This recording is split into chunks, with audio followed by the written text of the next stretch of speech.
যশোর শহরের বকুলতলায় ১ বছরের বেশি সময় ধরে অরক্ষিত অবস্থায় রয়েছে জুলাই স্মৃতিস্তম্ভ।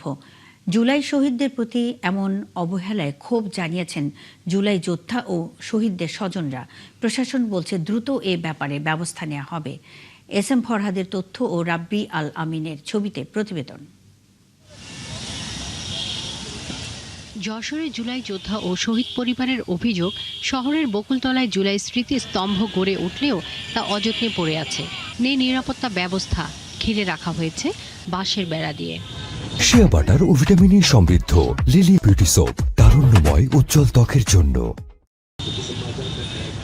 তারা আরও বলেন, স্মৃতিস্তম্ভ শুধু একটি অবকাঠামো নয়, এটি আত্মত্যাগ, সাহস আর গণ অভ্যুত্থানের প্রতীক। এর মর্যাদাপূর্ণ ও স্থায়ী রূপ দেওয়া খুব জরুরি। স্মৃতি ধরে রাখার জন্য এরকম বাজে একটা স্মৃতিস্তম্ভ না করলেও হইতো। এখানে সংরক্ষণের কোনো ব্যবস্থা করা হয় নাই, কিন্তু আমরা অন্যদিকে দেখি যে আমাদের ইতিহাসের যে স্তম্ভগুলোকে আমরা সবসময় স্মরণ করে আসছি, সেগুলো কিন্তু সবখানেই সংরক্ষিত আছে। এটাকে সংরক্ষণ করা, সিসিটিভির আওতায় নিয়ে আসা এবং পাশাপাশি সৌন্দর্য বর্ধনের জন্য কাজ করার জন্য আমি সরকারের কাছে আবেদন জানাচ্ছি। ৭১কে যেভাবে ধরে রেখেছি, ৮৯কে ৯০কে যেভাবে ধরে রেখেছি, কিন্তু সরকার জানি না কেন ২৪কে অবহেলা করছে। জেলা প্রশাসক জানান, স্মৃতিস্তম্ভের স্থায়ী নির্মাণ, নিরাপত্তা ব্যবস্থা ও সৌন্দর্য বর্ধনের পরিকল্পনা নেওয়া হয়েছে। দ্রুতই কাজ শুরু হবে।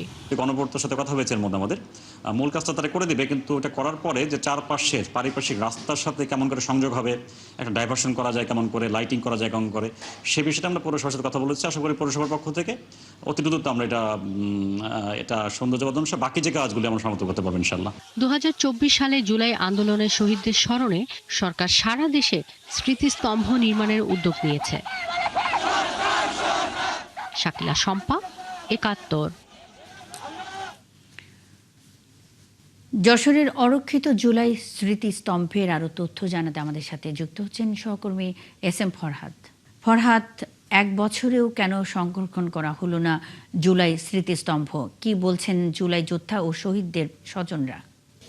গত বছর গণপূর্ত বিভাগ যেই তড়িঘড়ি করে আসলে এই যে জুলাই স্মৃতিস্তম্ভ এটা সম্পন্ন করে, এবং গত বছর কিন্তু জুলাই যোদ্ধা যারা আছেন এবং যশোরবাসী কিন্তু এই স্মৃতিস্তম্ভে ৫ই আগস্টে ফুল দিয়ে শ্রদ্ধা জানান।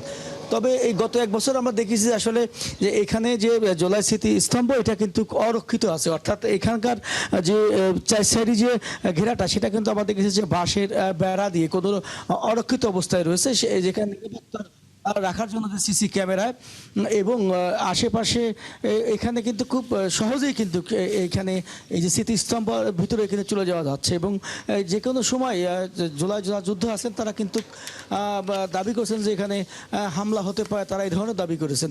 অর্থাৎ তারা যেটা এখানে স্থায়ীভাবে প্রাচীর নির্মাণ এবং এখানে সৌন্দর্য বর্ধনের দাবি জানিয়েছেন। আসলে এখানে আমরা দেখেছি যে খুব অরক্ষিত অবস্থায় আছেন এবং আশেপাশে ময়লা রয়েছেন। এখানে অনেকেই এখানে পাশেই অনেকে ময়লা ফেলেন, অর্থাৎ জুলাই যোদ্ধা যারা এটা ক্ষোভ দাবি করেছেন। তো যশোরের জেলা প্রশাসক যারা জানিয়েছেন যে এই যেখানে জুলাই স্মৃতিস্তম্ভ নির্মাণ করা হয়েছে এই জায়গাটি মূলত পৌরসভার, তারা পৌরসভার সঙ্গে কথা বলে যত দ্রুত সম্ভব এখানে স্থায়ীভাবে প্রাচীর নির্মাণ এবং নিরাপত্তা, এবং আপনি জানেন যে এই যে জুলাই যোদ্ধা যে সন্ধ্যার পরে যে এখানে ভিতরে লাইট জ্বলার কথা, কিন্তু সেই লাইটটাও দীর্ঘদিন ধরে বন্ধ হয়ে আছে। অর্থাৎ এই যে জুলাই যে স্মৃতিস্তম্ভ এখানে জেলা প্রশাসক যেটা জানিয়েছেন যে তারা সব ধরনের, অর্থাৎ যত দ্রুত সম্ভব লাইট থেকে শুরু করে নিরাপত্তা ব্যবস্থা এবং স্থায়ী প্রাচীর নির্মাণ এবং সৌন্দর্য বর্ধনের জন্য যে কাজগুলো সেগুলো তারা খুব দ্রুতই কাজ করবেন। অসংখ্য ধন্যবাদ।